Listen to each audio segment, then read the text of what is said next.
Hi and welcome to the natural language processing course. और मैं हूं फ़ाद हुसैन। उम्मीद करता हूं बहुत अच्छे मिजाज में होंगे।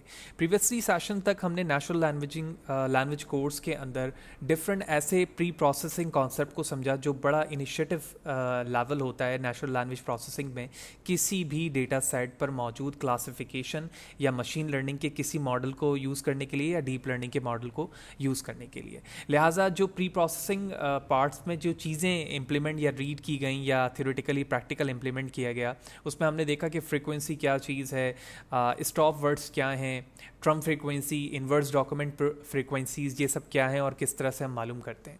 लिहाजा अब हम प्रोजेक्ट की तरफ मूव हो रहे हैं और इनिशिएटिवली पहले हम ये देखेंगे कि हम मशीन लर्निंग के डिफरेंट मॉडल्स को किस तरह से अपने डेटा सेट पर इम्प्लीमेंट कर सकते हैं, बिल्कुल मशीन लर्निंग के तर्ज पर। और उसके बाद उन ही डेटा प्री प्रोसेसिंग के कॉन्सेप्ट को जो मैं ऑलरेडी डिस्कस कर चुका हूँ, विच मीन स्टॉप वर्ड्स और इन्वर्स डॉक्यूमेंट फ्रीक्वेंसी, TF-IDF, उन्हें इम्प्लीमेंट करने के बाद हम डिफरेंट देखेंगे इन दोनों में कि जब मैं डिफरेंट सिंपल क्लासिफिकेशन करता हूँ और इन कॉन्सेप्ट को यूज़ करने के बाद क्लासिफिकेशन करता हूँ अपने डेटा सेट पे, तो उसमें क्या चेंजेस आती हैं।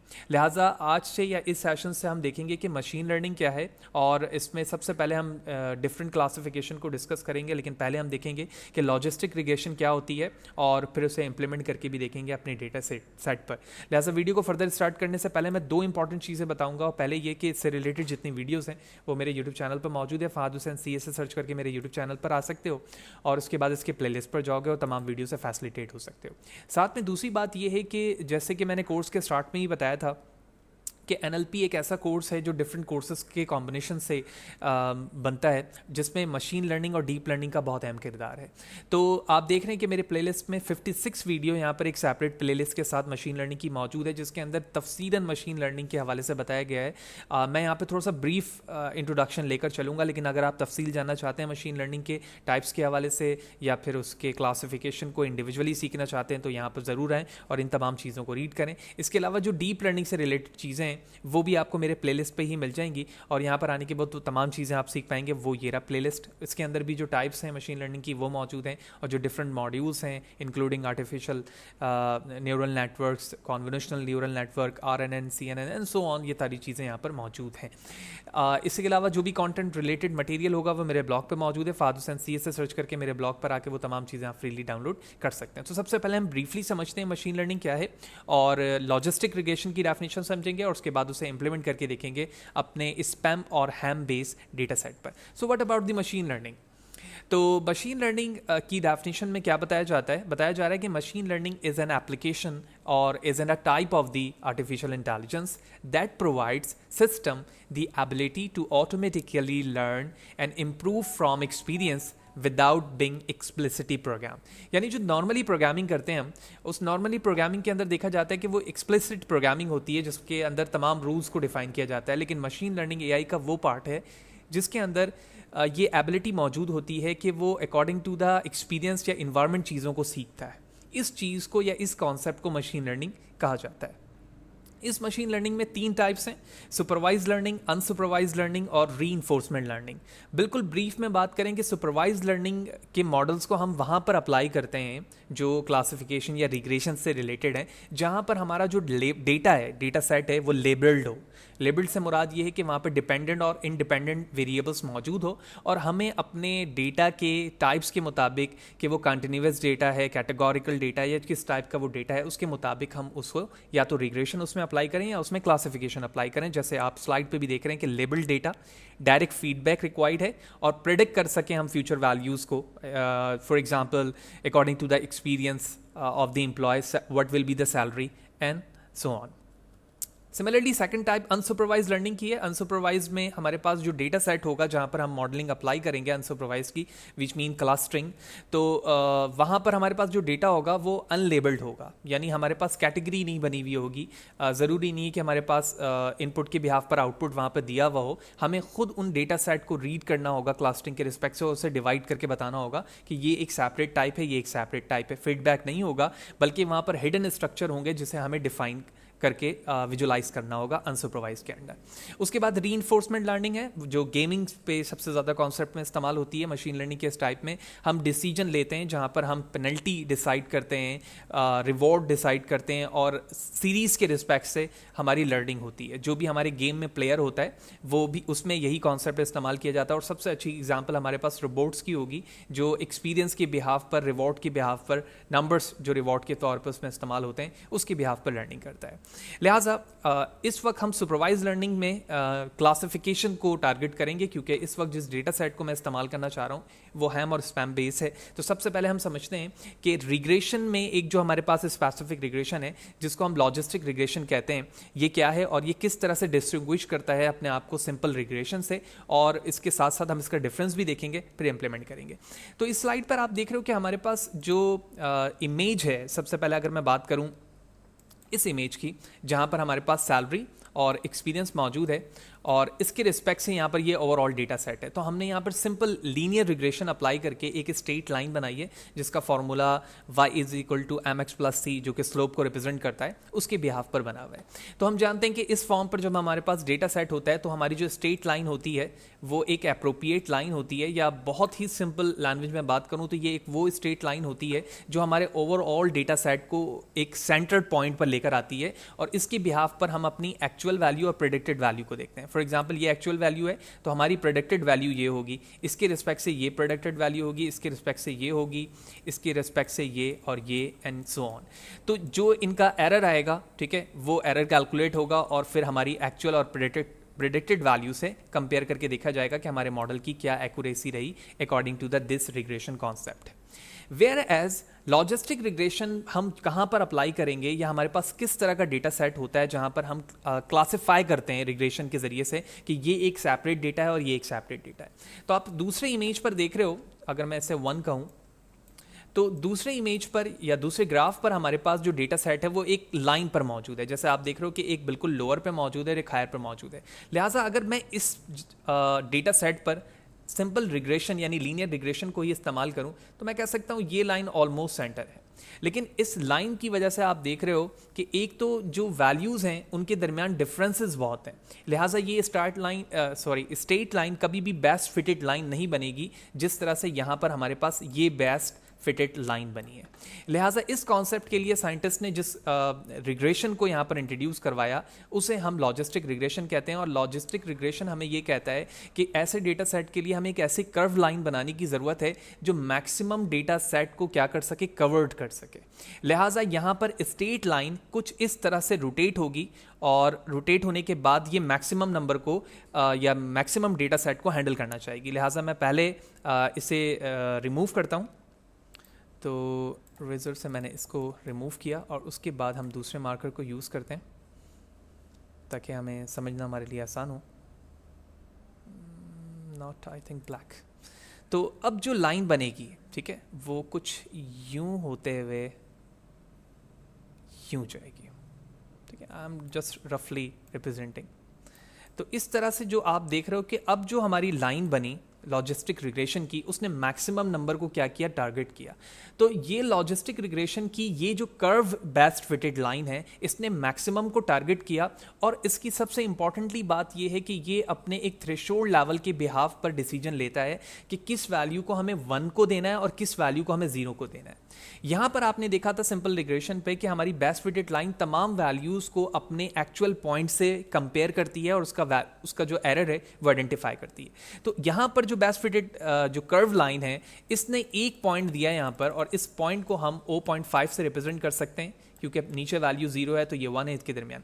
अब इस वैल्यूज़ में जो कंपैरिजन होगा, फॉर एग्जांपल इसके जो करीब वैल्यू है, ठीक है, वो कंपेयर होगी इस 0.5 से कि क्या ये 0 से वैल्यू ज़्यादा है। अगर वो ज़्यादा है तो वो हमेशा 1 को रिप्रेजेंट करेगी, और अगर 0.5 से वो वैल्यू कम है किसी भी स्टेज पर तो वो 0 वाली क्लास को रिप्रेजेंट करेगी, आइदर वो 0 वैल्यू हो या कोई भी क्लास हो जिससे रिप्रेजेंट हो रही है। फॉर एग्जांपल जिस मॉडल पे हम इस्तेमाल करेंगे उसे मैं सिर्फ एग्जांपल के तौर पे कह सकता हूँ कि ये स्पैम होगी, और अगर वो 1 होता है तो वो हैम होगी। तो it's all about visualisation experience या visualisation explanation about simple regression and logistic regression, और किस तरह से ये रिग्रेशन हमारे डेटा सेट को क्लासिफाई करके हमें आउटपुट दिखा रही होती है। मजीद इन्हांस लेवल पर इसके डिफरेंसेस को समझते हैं। सो इन लीनियर रिग्रेशन जो स्ट्रेट बेस्ट फिटेड लाइन थी, द आउटकम यानी जो आउटकम है, जो रिजल्ट आने वाला नंबर है डिपेंडेंट वेरिएबल इज कंटिन्यूअस, उसमें जो वैल्यू होती है वो कंटिन्यूअस होती है। It can have any one of an infinite number of possible values, whereas in logistic regression the outcome dependent variable has only a limited number of the possible values। ये दोनों की basic difference in term of the dependent variable हो गया। इसके बाद जो dependent variable है logistic regression पे is used when the response variable is categorical in nature, यानी हम उस चीज़ को उस वक्त इस्तेमाल करेंगे जब हमारे पास जो डेटा है वो categorical form पे कैटेगरीज में डिफाइन हो। फॉर इंस्टेंस यस नो, ठीक है, true false, red green blue, first second third fourth etcetera, इस फॉर्म पर जब हमारे पास वैल्यू होती है तो वहां पर हम लॉजिस्टिक रिग्रेशन की तरफ जाते हैं। Whereas in linear regression is use where your response variable is continuous like weight, light, numbers, number of hours, salaries etcetera. जब इस तरह की कुछ नंबर्स डेटा सेट हमारे पास होता है तो वहां पर हम लीनियर को ही इस्तेमाल करते हैं, लॉजिस्टिक को इस्तेमाल नहीं करेंगे। इक्वेशन के हिसाब से बात करें तो ये हमारा बेसिक फार्मूला है y equal to m x plus c, जो कि स्लोप को रिप्रेजेंट करता है एक स्ट्रेट लाइन को, जो हमने यहाँ पर किया। जबकि हमारे पास जो सेकंड फार्मूला है वो लॉजिस्टिक रिग्रेशन का है, जो एक इस तरह के कर्व को या इस तरह के कर्व को रिप्रेजेंट करता है। तो इसका formula 1 divide by 1 plus exponential minus x है। तो होपफुली आपको ये बात समझ में आ गई होगी कि मशीन लर्निंग क्या है, लॉजिस्टिक रिग्रेशन क्या है। मैंने ब्रीफ यहाँ पर डेफिनेशन के साथ उसमें डिफरेंसेस भी बता दिया। अब हम चलते हैं कोलैब की तरफ, जहाँ पर इन्हीं मशीन लर्निंग के कॉन्सेप्ट को, लॉजिस्टिक रिग्रेशन को यूज़ करते हुए हम अपने एक स्पैम और हैम बेस्ड डेटा सेट को क्लासिफाई करेंगे, और वहाँ पर हम पंचुएशन को भी यूज़ करेंगे। नेक्स्ट वीडियो सेशंस के फिर अंदर हम देखेंगे कि हम किस तरह से प्री प्रोसेसिंग के NLP कॉन्सेप्ट को यूज़ करते हुए अपनी एक्यूरेसी को, जो इस मॉडल पर आने वाली है, उसको इन्हेंस कर सकते हैं। Which mean document frequency, inverse document frequency, stop words, इन चीज़ों को मूव करते हुए अपने उस रॉ डेटा से किस तरह से रोटेट कर पाएंगे या इन्हेंस कर पाएंगे अपनी एक्यूरेसी को। Let's move to Colab. Okay, तो कोलैब पर इस वक्त मौजूद हूँ, और सबसे पहला जो चंक ऑफ कोड है इस वक्त हमारे पास टेस्ट क्लासिफिकेशन के इस कोलैब नोटबुक पे, ये हमारे पास कोलैब का कोड है जो हमें किसी भी फाइल को लोकल मशीन से इंपोर्ट करने के लिए इस्तेमाल किया जाता है। लिहाजा शिफ्ट एंटर टू एग्जीक्यूट करके मैं अपने स्पैम जो कलेक्शन वैल्यूज़ है, विच मीन डेटा सेट है, उसको इंपोर्ट करूँगा, जो कि डेस्कटॉप पर मौजूद है। तो हमने spam SMS spam collection dot TSV यानी टैब सेपरेटेड फाइल को यहाँ पर इंपोर्ट कर लिया है। जैसे ये 100% होती है हम इसे इंपोर्ट करेंगे, ठीक है। जैसे आप यहाँ देख रहे हो कि कॉमा सेपरेटेड फाइल होती है, इसी तरह टैब सेपरेटेड फाइल भी होती है। उसको हम पैंडास के ज़रिए से इंपोर्ट करेंगे, और उसके जो DF डॉट हेड का मतलब ये होता है कि उसके 5 रॉज एंड कॉलम्स की तमाम वैल्यूज़ को हम रीड करके देख सकते हैं। हेड में आप नंबर बताकर भी चेंजेस कर सकते हैं। तो इसको मैंने एग्जीक्यूट किया, और आप यहाँ पे देख रहे हैं कि लेबल है हमारे पास इस डेटा सेट में जिसमें हैम और स्पैम लिखा हुआ है। स्पैम का मतलब ये है जो वो SMS हैं या वो मेल्स जो नॉर्मली हमें रिसीव होती हैं, जिसके अंदर कुछ सरप्राइज विनिंग कमेंट्स होते हैं या ऐसे फॉर्म में टेक्स्ट मौजूद होता है जो यूजुअली हमारे पास रिसीव नहीं होता। तो उस फॉर्म को एक ख़ास टेक्निक के ज़रिए से हैंडल किया जाता है ईमेल पर या SMS में, और उसमें स्पैम में कन्वर्ट किया जाता है। जबकि हैम जो है वो नॉर्मल मेल्स हैं। तो यहाँ पर हमें NLP के इस कॉन्सेप्ट के अंदर इस डेटा को क्लासिफाई करना है टेक्स्ट बेस, कि हमारा जो मॉडल है लॉजिस्टिक रिग्रेशन वो किस तरह से हैम और स्पैम को क्लासिफाई करके बता सकता है। लिहाजा सबसे पहले एग्जीक्यूट करने के बाद कुछ बेसिक टेक्निक्स हैं जिसमें हम लेंथ देख सकते हैं DF की, जिसके अंदर हमारा कंप्लीट डेटा सेट है। इस नल, कोई भी नल डेटा सेट अगर हमारे पास मौजूद है उसका सम हम देखना चाहते हैं, तो भाई कोई भी लेबल में, मैसेज में, पंचुएक्शन पे, ठीक है, डेटा सेट पे देखो तो हमने यहाँ पर लेंथ दी हुई है कि इसमें कितने टेक्स्ट हैं और कितने पंचुएक्शन इसमें इस्तेमाल हुए हैं according to the NLP definition. उसके बाद तो कोई भी हमारे पास नल डेटा सेट नहीं है। कोई यूनिक कितने एट्रीब्यूट हैं लेबल में, ठीक है। यूनिक से मुराद ये है कि कितने एट्रीब्यूट्स यूनिक हैं। तो जो लेबल के अंदर हमारे पास यूनिक एट्रीब्यूट हैं वो 2 हैं, यानी टाइप ऑफ दी जो मैसेजेस हैं वो 2 हैं, हैम होगा या फिर स्पैम होगा। उसके बाद वैल्यू काउंट लेबल को करना चाहता हूं कि जिसमें स्पैम और हैम की जो टोटल क्वांटिटी है वो क्या है। तो यहाँ पर बताया जा रहा है कि इस टोटल डेटा सेट के अंदर हमारे पास 4825 यानी 4825 हैम है, जबकि 747 हमारे पास क्या है, स्पैम मेल मौजूद है। अब हम एक एक को विजुलाइज कर लेते हैं इसी डेटा को। तो सबसे पहले जो लेंथ है इसकी, ओवरऑल डीएफ की, उसको हम डिस्क्राइब कर रहे हैं। ठीक है, डिस्क्राइब से मुराद ये है कि इसकी लेंथ का काउंट कितना है, मीन स्टैंडर्ड डेविएशन क्या होगा, मिनिमम मैक्सिमम वैल्यूज़ क्या हो सकती हैं, परसेंट में वैल्यूज़ क्या हो सकती हैं, सिर्फ और सिर्फ लेंथ के हवाले से बात हो रही है, वो किया हमने। उसके बाद हम देखना चाह रहे हैं कि स्पैम और हैम को ग्राफिकल फॉर्म पर देखना चाह रहे हैं। ऑल्दो हमने काउंट तो यहाँ पर देख लिया है कि total number of the spam और हैम क्वांटिटी कितनी है। अगर हमें ज़रूरत पड़ती है कि हम विजुलाइज फॉर्म पर इसको देखें तो मैथ प्लॉट लिब को यहाँ पर मैंने इस्तेमाल किया है, जिस पे आप स्केल वैल्यू देख रहे हो और उसके बेस पर हमने यहाँ पर स्पैम और हैम को विजुलाइज किया हुआ है। तो शिफ्ट एंटर किया मैंने और उसके बेस पे यहाँ पर आप देख रहे हो ओवरऑल ये स्पैम और हैम विजुलाइज होकर आ चुका है। और ये साथ ही साथ हमें विजुलाइजेशन पे ये बता रहा है कि जो हमारा प्लॉट बना है, ठीक है, डेटा का स्टैटिस्टिकल कॉन्सेप्ट पे जो ग्राफ बना है यहाँ पर, उस ग्राफ में बताया जा रहा है कि स्पैम की क्वांटिटी किस तरफ ज़्यादा मौजूद है और हैम की क्वांटिटी किस तरफ ज़्यादा मौजूद है। ठीक है, यानी हम डिस्ट्रीब्यूशन देख रहे हैं यहाँ पर डेटा की विद रिस्पेक्ट टू द हैम और स्पैम। नेक्स्ट हमने पंचुएक्शन को डिस्क्राइब किया, जितने लेबल्स हैं हम उनको डिस्क्राइब करके देख सकते हैं कि भाई उसमें काउंट कितने मौजूद हैं। और बिल्कुल इसी तरह से हमने जिस तरह से स्पैम और हैम को विजुलाइज करके देखा, अब इसी तरह से स्पैम और हैम को हम दोबारा विजुलाइज कर रहे हैं पंचुएक्शन के रिस्पेक्ट से। ठीक है, कि कितने नंबर ऑफ दी पंचुएक्शन मौजूद हैं। तो उस रिस्पेक्ट से देखें तो स्पैम पे हमारे पास जो पंचुएक्शन के काउंट है वो कम है एज कम्पेयर टू द हैम। ठीक है, यहाँ पर हमने काउंट विजुलाइजेशन किया सिर्फ, और यहाँ लेंथ के रिस्पेक्ट से देखा हमने यहाँ पर, और यहाँ पर हम पंचुएक्शन के रिस्पेक्ट से इसे देख रहे हैं। ओके जी, उसके बाद हमारे पास मॉडल क्रिएशन है, लेकिन सबसे पहले हम क्रिएट करेंगे फीचर्स को और लेबल सेट करेंगे। तो एक्स वेरिएबल, ठीक है, जो कि इंडिपेंडेंट है और इंडिपेंडेंट वेरिएबल के काउंट पे किया, तो हमने लेंथ और पंचुएक्शन इसमें लिया, और वाई में सिर्फ और सिर्फ लेबल लिया हुआ है हमने। तो सबसे पहले शिफ्ट एंटर टू एग्जीक्यूट करता हूं मैं, और उसके बाद यहीं पर आपको एक्स और वाई विजुलाइज करके दिखाता हूं मैं। तो दो कोड हमने यहाँ पर ले लिया, और एक्स को देखते हैं सबसे पहले। तो इस वक्त ओवरऑल हमारे पास लेंथ एंड पंक्चुएशन जो काउंट है लेंथ और पंक्चुएशन की, वो यहाँ पर एक्स में आ चुकी है, और वाई में हमारे पास लेबल मौजूद है, जिसको हम यहाँ पर विजुलाइज करके इस तरह से भी देख सकते हैं। तो आप देख रहे हैं वाई पे हमारे पास आंसर्स मौजूद हैं कि वो आइदर वो ये वैल्यूज़ स्पैम की है या फिर हैम की है। उसके बाद सबसे इंपॉर्टेंट कॉन्सेप्ट हमारे पास आ गया, जब हम साइकिट लर्न मॉडल को यूज़ करते हुए अपने डेटा को स्प्लिट करते हैं ट्रेनिंग और टेस्टिंग में। तो इस वक्त मैं साइकिट लर्न से ट्रेन अंडरस्कोर टेस्ट स्प्लिट को यूज़ करते हुए अपने टेस्ट डेटा सेट में से, ओवरऑल डेटा सेट में टेस्ट के लिए 30% यूज़ कर रहा हूँ, और रैंडम स्टेट मैंने कोई भी वैल्यू ली हुई है। इसका मतलब ये है कि जब वैल्यू की सिलेक्शन होगी तो रैंडम स्टेट 42 से वैल्यू को ली जाएगी। समटाइम 1, 0, 50, 56 इस तरह की वैल्यू लिखकर भी हम रेंडमाइज वे पर डेटा को स्प्लिट कर रहे होते हैं। आप वैल्यूज चेंज करके भी देख सकते हैं। फिर उसके बाद शेप्स को प्रिंट कर रहे हैं कि एक्स ट्रेन में कितनी वैल्यूज आ रही हैं, उसका शेप क्या है, और टेस्ट में कितनी आ रही हैं वैल्यू। आइदर हमने टेस्ट साइज बता दिया ऊपर, तो शिफ्ट एंटर टू एग्जीक्यूट किया मैंने, और हमें यहाँ पर पता चल गया कि ट्रेनिंग में हमारे पास 3900/2 की वैल्यूज़ है, जबकि 1672 टेस्ट में हमारे पास 2 की वैल्यू है। उसके बाद लॉजिस्टिक रिग्रेशन को हम इस्तेमाल कर रहे हैं, जिस तरह से हम अभी लॉजिस्टिक रिग्रेशन को इस्तेमाल कर रहे हैं क्लासिफिकेशन के लिए। आइदर हम नेक्स्ट सेशन पे जाएंगे तो सपोर्ट वेक्टर यूज़ करेंगे, और नाइव बेस क्लासीफायर को यूज़ करेंगे, एंड सो ऑन डिफरेंट को यूज़ करेंगे, और साथ ही साथ हम उसे NLP के प्री प्रोसेसिंग से कंपेयर करके भी देखेंगे, ताकि हमें और भी बेहतर तरीके से बात समझ में आना शुरू हो इसी सेम डेटा सेट पर।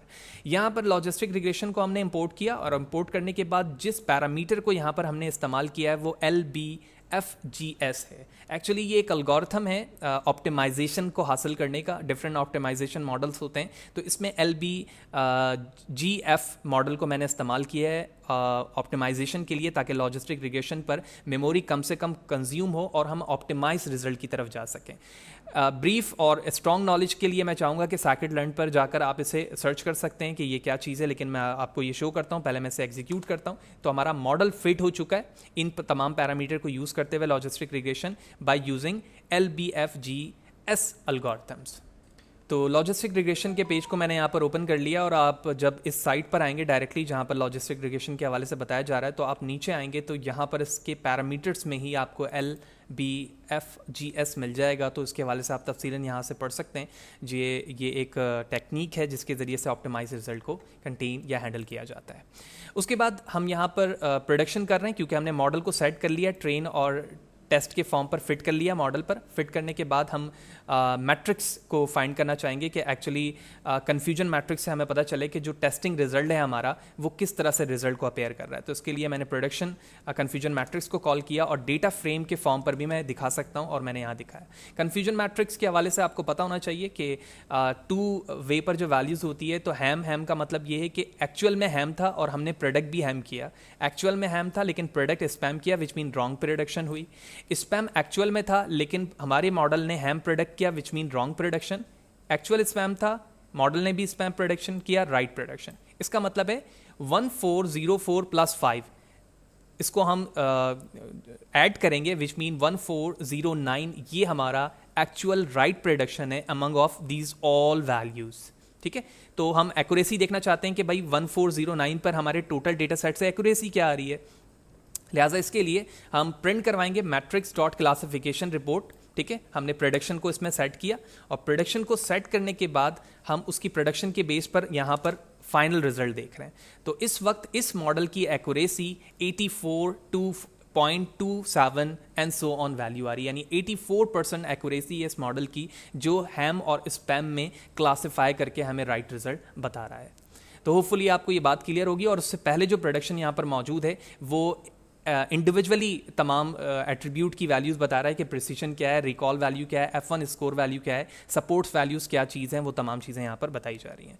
तो होपफुली ये ओवरऑल चीज़ें आपको क्लियर होंगी। वीडियो हमारी ज़रूर थोड़ी लॉन्ग हुई है, लेकिन हमने यहाँ पर एट लास्ट ये तमाम चीज़ों को देख लिया कि किस तरह से ये चीज़ों को हैंडल करती है। नेक्स्ट सेशन पर हम जाएंगे तो इसी डेटा मॉडल को इस्तेमाल करेंगे, इसी एक्यूरेसी 84.27 को, और इसके अंदर NLP के प्री प्रोसेसिंग पार्ट को, फीचर एक्सट्रैक्शन को इस्तेमाल करेंगे इसमें by using trump frequency, inverse document frequency, TF-IDF, stop words, और उसके बेस पर हम अपने इस डेटा सेट जिसके अंदर तमाम चीज़ें इस वक्त मौजूद हैं, क्योंकि हमने इसमें कोई भी चीज़ इस्तेमाल नहीं की है, और उसके बिहाफ पर देखेंगे कि अपने मॉडल को हम किस तरह से इन्हेंस कर सकते हैं मजीद। लिहाजा वीडियो अच्छी लगी तो लाइक करें, ज़्यादा से ज़्यादा लोगों को शेयर करें, और चैनल को सब्सक्राइब नहीं किया तो चैनल को ज़रूर सब्सक्राइब करें ताकि अपकमिंग वीडियोज़ के हवाले से आपको बर वक्त जानकारी मिले। इस वीडियो में इतना ही। Thank you.